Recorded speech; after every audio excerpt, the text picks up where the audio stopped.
I really love the main character, Aisha, because I think that you don't victimize she or you fall in a cliché. I think she's very, very strong. I want to ask you, where did you find the inspiration to create and how will you describe she? I wanted to continue what I started in my previous shorts, to talk about African migrant characters.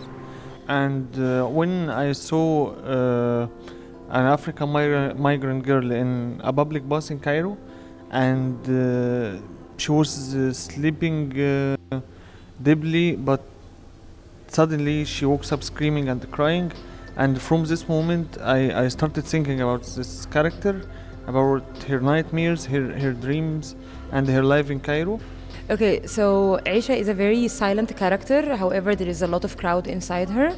She holds everything up until there is a moment that she cannot bear that much, and it comes out of in the picture of nightmares and an imaginary ostrich. But Aisha is a very strong character. She is also not black, not white. She is like kind of in the characteristics. She's like gray. She is very good, but also she can be very bad. She is used by people, but she also can use them. So she is kind of the one that fights back. So, and this is something that Morad, since the first moment, insisted on doing, that he wanted the character not to be a passive or a weak one, because that would steal her narrative.